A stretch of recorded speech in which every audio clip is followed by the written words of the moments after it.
Hi, I'm Taylor.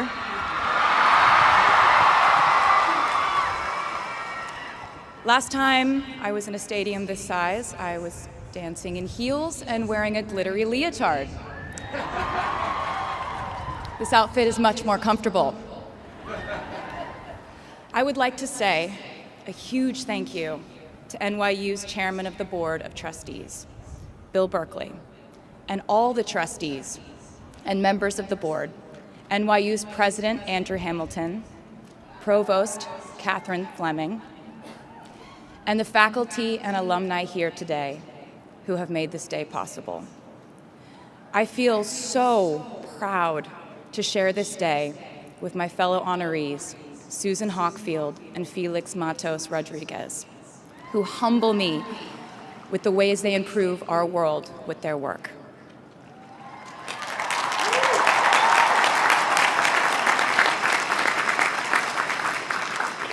As for me, I'm 90% sure the main reason I'm here is because I have a song called 22.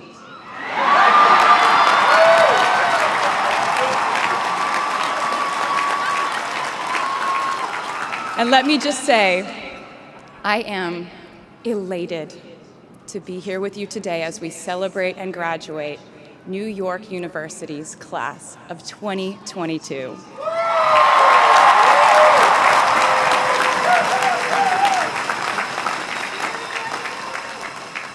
Not a single one of us here today has done it alone. We are each a patchwork quilt of those who have loved us, those who have believed in our futures, those who showed us empathy and kindness, or told us the truth even when it wasn't easy to hear. Those who told us we could do it when there was absolutely no proof of that. Someone read stories to you and taught you to dream and offered up some moral code of right and wrong for you to try and live by.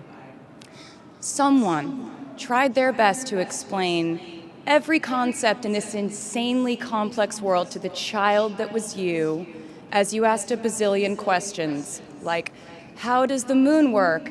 And why can we eat salad but not grass? And maybe they didn't do it perfectly. No one ever can. Maybe they aren't with us anymore. In that case, I hope you'll remember them today. If they are in this stadium, I hope you'll find your own way to express your gratitude for all the steps and missteps that have led us to this common destination.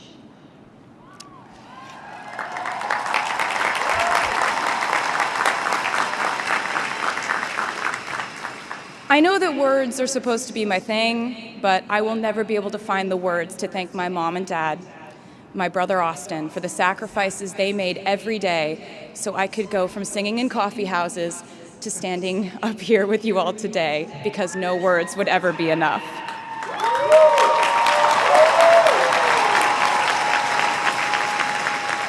To all the incredible parents, family members, mentors, teachers, allies, friends, and loved ones here today who have supported these students in their pursuit of educational enrichment, let me say to you now, welcome to New York. It's been waiting for you.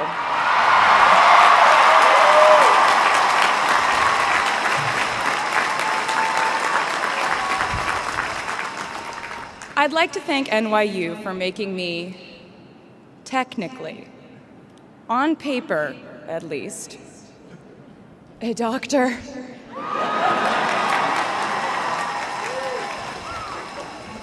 Not the type of doctor you would want around in case of an emergency.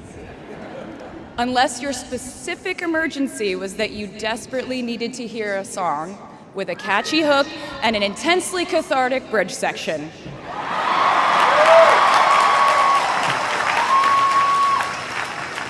Or if your emergency was that you needed a person who can name over 50 breeds of cats in 1 minute. I never got to have a normal college experience, per se. I went to public high school until 10th grade, and then finished my education doing homeschool work on the floors of airport terminals. Then I went out on the road for radio tour, which sounds incredibly glamorous, but in reality, it consisted of a rental car, motels, and my mom and I pretending to have loud mother-daughter fights with each other during boarding so no one would want the empty seat between us on Southwest.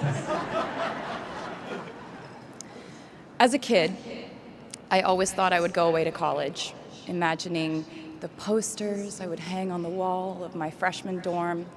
I even set the ending of my music video from my song Love Story at my fantasy imaginary college, where I meet a male model reading a book on the grass, and with one single glance, we realized we had been in love in our past lives.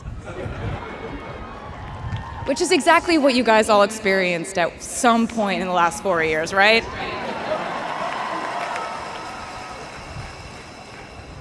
But I really can't complain about not having a normal college experience to you, because you went to NYU during a global pandemic, being essentially locked into your dorms and having to do classes over Zoom. Everyone in college during normal times stresses about test scores, but on top of that, you also had to pass like 1,000 COVID tests. I imagine the idea of a normal college experience was all you wanted too. But in this case, you and I both learned that you don't always get all the things in the bag that you selected from the menu in the delivery service that is life. You get what you get. And as I would like to say to you wholeheartedly, you should be very proud of what you've done with it. Today, you leave New York University and then go out into the world searching what's next. And so will I.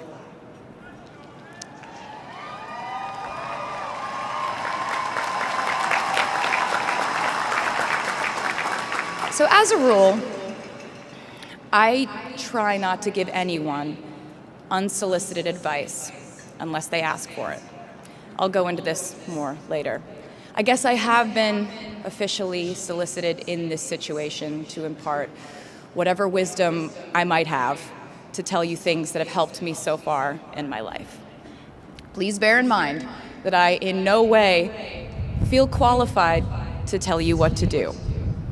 You've worked and struggled and sacrificed and studied and dreamed your way here today.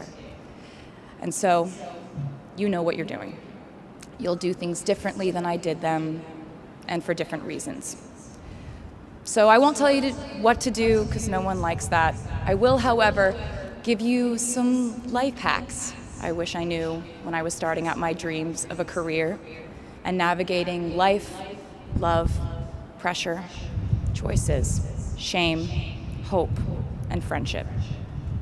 The first of which is, life can be heavy, especially if you try to carry it all at once. Part of growing up and moving into new chapters of your life is about catch and release. What I mean by that is knowing what things to keep and what things to release. You can't carry all things, all grudges, all updates on your ex, all enviable promotions your school bully got at the hedge fund his uncle started. Decide what is yours to hold and let the rest go. Oftentimes, the good things in your life are lighter anyway, so there's more room for them. One toxic relationship can outweigh so many wonderful, simple joys. You get to pick what your life has time and room for. Be discerning. Secondly, learn to live alongside cringe. No matter how hard you try to avoid being cringe, you will look back on your life and cringe retrospectively.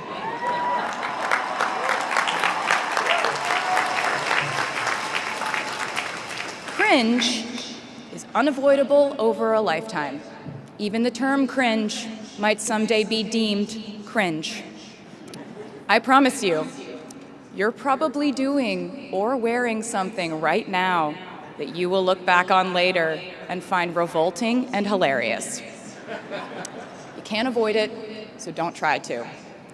For example, I had a phase where, for the entirety of 2012, I dressed like a 1950s housewife.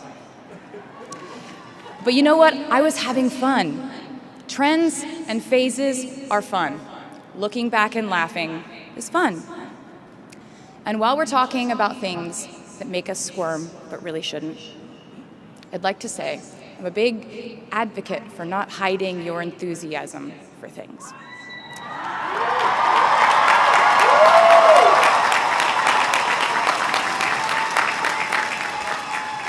It seems to me that there is a false stigma around eagerness in our culture of unbothered ambivalence.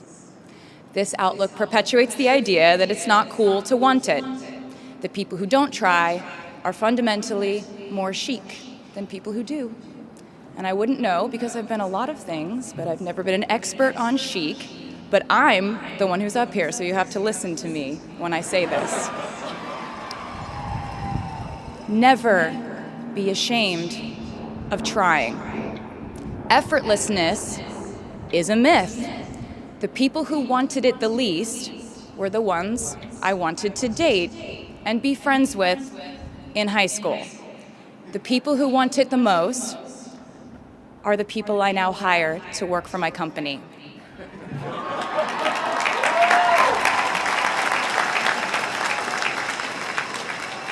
I started writing songs when I was 12, and since then, it's been the compass guiding my life, and in turn, my life guided my writing. Everything I do is just an extension of my writing, whether it's directing videos or a short film, creating the visuals for a tour, or standing on a stage performing.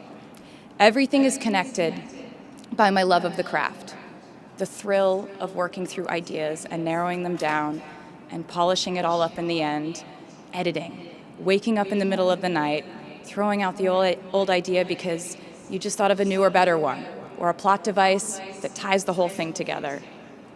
There's a reason they call it a hook.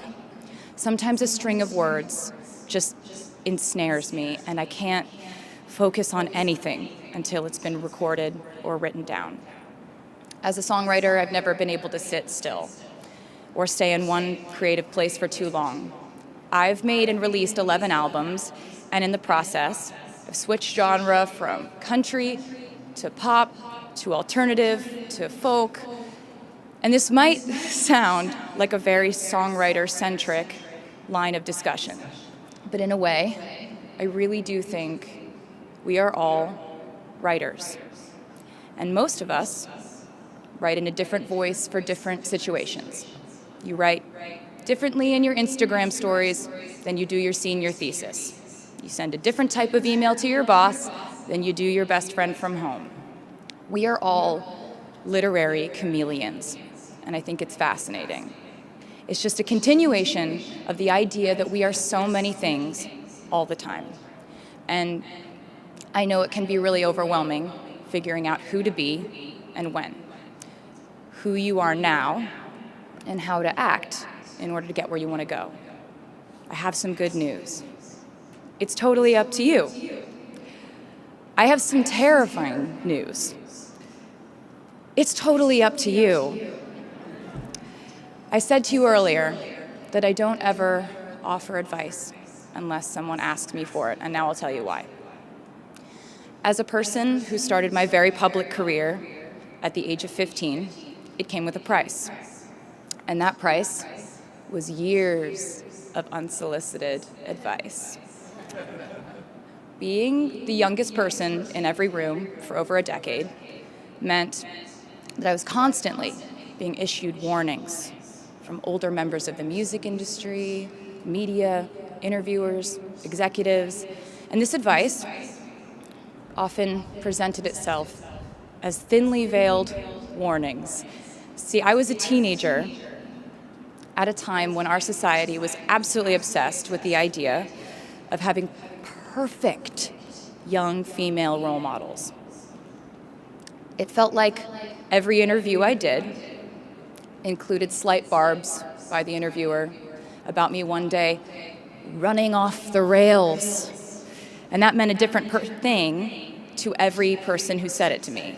So I became a young adult while being fed the message that if I didn't make any mistakes, all the children of America would grow up to be perfect angels.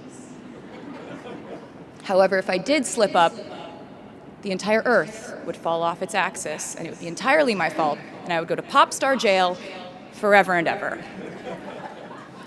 It was all centered around the idea that mistakes equal failure, and ultimately the loss of any chance at a happy or rewarding life. This has not been my experience. My experience has been that my mistakes led to the best things in my life. And being embarrassed when you mess up, it's part of the human experience. Getting back up, dusting yourself off, and seeing who still wants to hang out with you afterward and laugh about it, that's a gift. The times I was told no, or wasn't included, wasn't chosen, didn't win, didn't make the cut, looking back, it really feels like those moments were as important, if not more crucial, than the moments I was told yes. Not being invited to the parties and sleepovers in my hometown made me feel hopelessly lonely. But because I felt alone, I would sit in my room and write the songs that would get me a ticket somewhere else. Having label executives in Nashville tell me that only 35-year-old housewives listen to country music, and there was no place for a 13-year-old on their roster, made me cry in the car on the way home. But then I'd post my songs on my MySpace. And yes, MySpace. And I would message with other teenagers like me who loved country music, but just didn't have anyone singing from their perspective. Having journalists write in-depth, oftentimes critical pieces about who they perceived me to be made me feel like I was living in some weird simulation. But it also made me look inward to learn about who I actually am. Having the world treat my love life like a spectator sport in which I lose every single game was not a great way to date in my teens and 20s. But it taught me to protect my private life fiercely.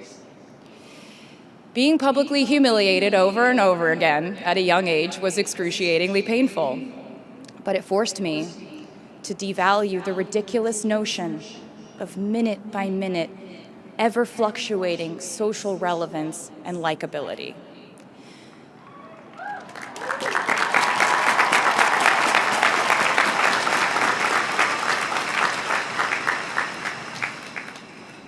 Getting canceled on the internet and nearly losing my career gave me an excellent knowledge of all the types of wine.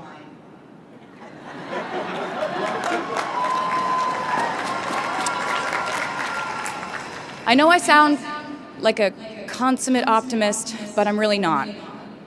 I lose perspective all the time. Sometimes everything just feels completely pointless. I know the pressure of living your life through the lens of perfectionism. And I know that I'm talking to a group of perfectionists because you are here today graduating from NYU.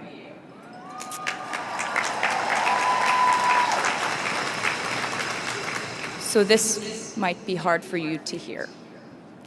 In your life, you will inevitably misspeak, trust the wrong person, underreact, overreact, hurt the people who didn't deserve it, overthink, not think at all, self-sabotage, create a reality where only your experience exists, ruin perfectly good moments for yourself and others, deny any wrongdoing, not take the steps to make it right, feel very guilty, let the guilt eat at you, hit rock bottom, finally address the pain you caused, try to do better next time, rinse, repeat.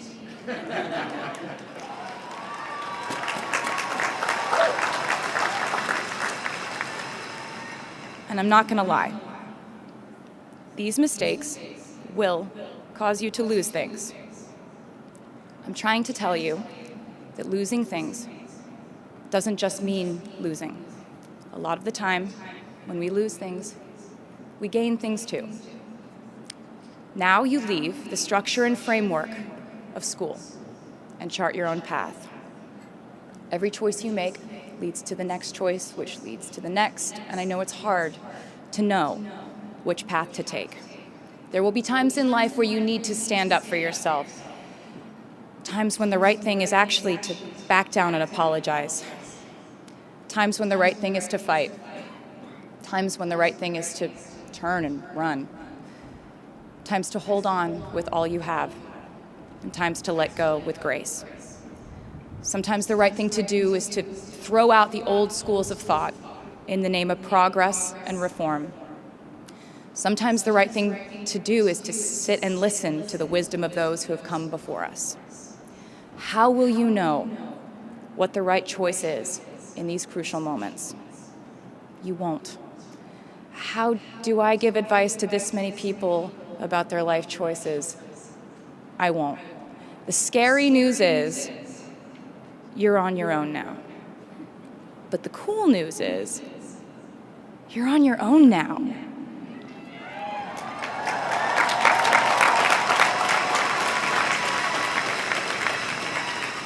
I leave you with this. We are led by our gut instincts, our intuition, our desires and fears, our scars and our dreams. And you will screw it up sometimes. So will I. And when I do, you will most likely read about it on the internet. Anyway, hard things will happen to us. We will recover. We will learn from it. We will grow more resilient because of it. And as long as we are fortunate enough to be breathing, we will breathe in, breathe through, breathe deep, and breathe out. And I am a doctor now, so I know how breathing works. I hope you know how proud I am to share this day with you. We're doing this together, so let's just keep dancing like we're the class of 22.